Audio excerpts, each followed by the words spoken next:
climate change is the defining issue of our time, and we are at a defining moment. We face a direct existential threat. And solving this crisis is not a question of politics, it is a question of our own survival.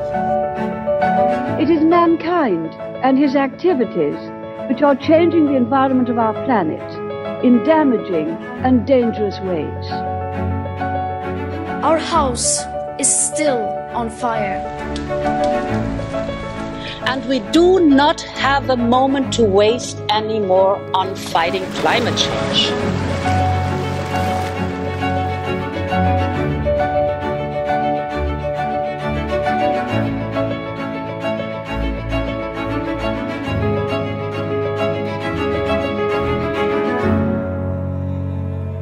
Cultural heritage and climate change is an extremely critical and timely issue to be addressed, and the Ganjavi International Center and the Marianna Vardinoyannis Foundation are extremely bold in treating and addressing this issue, which is an issue that concerns the planet as a whole.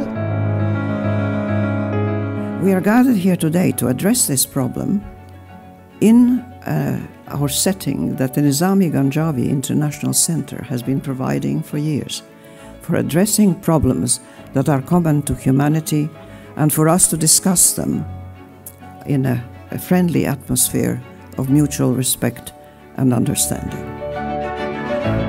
This meeting, which is focusing on the impact of climate change in the life and in the cultural heritage of the Mediterranean, is one more expression of Greece's concern and mobilization towards the protection of our planet, of our past and of our future.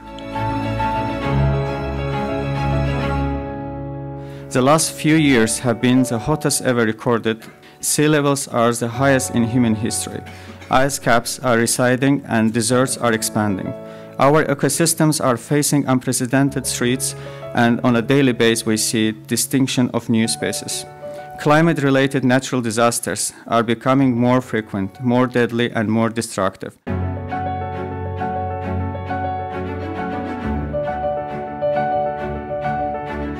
Frequently, I'm asked, well, how bad could it become? And the answers are very striking.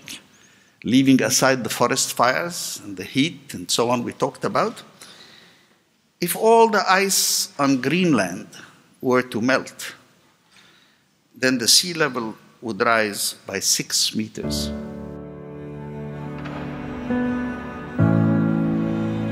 Climate change takes different shapes and forms, from tsunamis to tornadoes, raising sea levels. We have seen it most recently in Venice with the raising of the sea level. We had a dramatic event which was not an Italian event, it was a European event, it was a world event, which is the high tide we had in Venice mid-November. It made a lot of damages and people really realized that Venice is in danger. So I think that's the right moment to talk about that and try to enhance awareness of the phenomenon. In different countries, different heritage exists, cultural heritage needs to be protected, but the likely impacts of climate change in different locations will also be different. I believe that the Mediterranean, holding this extremely vast and diverse heritage, is uniquely placed to mobilize other regions of the world in this cause. I would like to draw your attention to another problem affecting the natural and cultural heritage. There are ongoing and frozen armed conflicts in different regions of the world, including the wider Black Sea and Mediterranean region. During the last decades, we had witnessed continuous mass destruction of unique examples of cultural heritage throughout the region, including the South Caucasus region.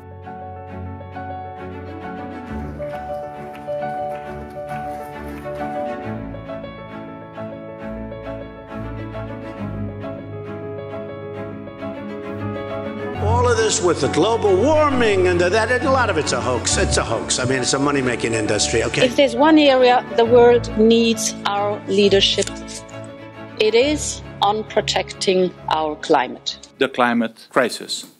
Did we know about this? How long do we know about this? Do we know since 25 years ago when COP was established? Or do we know earlier?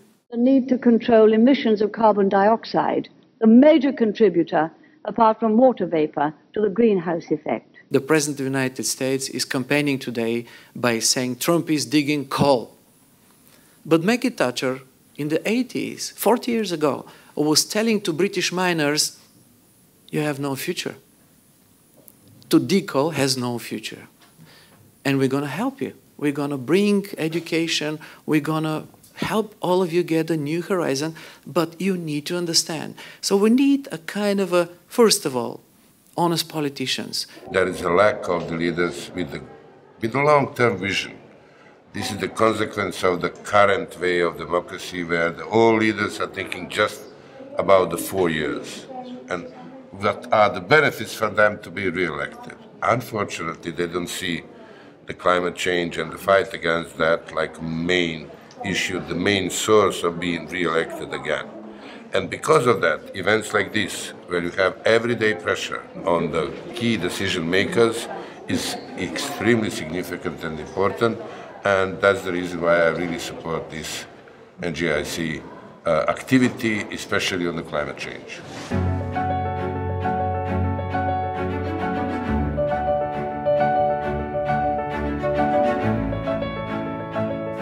Think for 2 seconds in your mind at Greta Thunberg.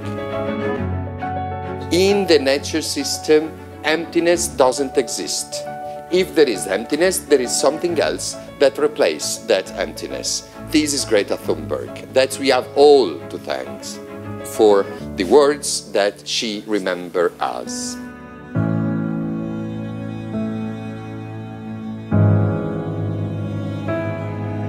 The European Green Deal is a must for the health of our planet and our people and for our economy. Green New Deal. It is crucial that Europe is showing the example, and its success is crucial because it will give evidence that climate neutrality, greening the economy, can happen without compromising growth. New forms of collaboration between governments, businesses, and NGOs must increase.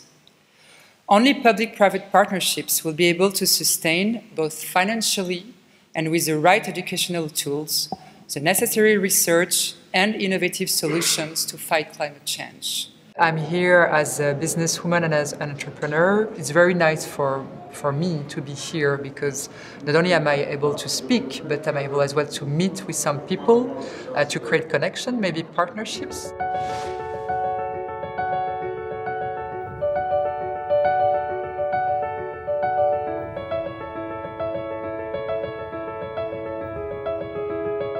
We speak about challenges that we are anticipating to be the biggest ones, so to say, for the coming decade. Let's remind ourselves how many challenges we are facing with in the current situation of the history of mankind. Digitalization, globalization, migrations, climate and demographic changes, depopulation. Populations are getting older, specifically in European Union. Cybersecurity, artificial intelligence, all those are important challenges. Education, how do we address the education in order to prepare the future generations for the challenges that for sure are there.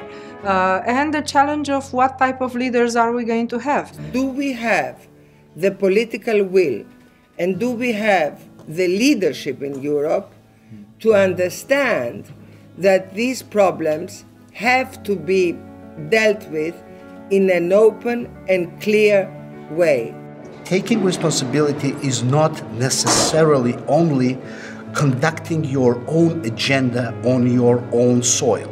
You have to acknowledge that for a developing country, this agenda might be much more difficult. So it's a joint effort. This effort is impossible if we confront each other. inaction is fueling the flames by the hour. To secure worldwide agreements on ways to cope with the effects of climate change, the thinning of the ozone layer, and the loss of precious species. We need a realistic program of action and an equally realistic timetable. Our collective action has so far been much below what the challenge demands. Action is needed, and action needs collective action. Collective action means leadership has to be involved, maturity has to come in, and our petty rivalries have to be put aside for the greater good of the world at large. Thank you very much. Whether citizens or leaders, all of us can do our part. We can't just do nothing. May we all be equal to that task. Thank you, Mr. President.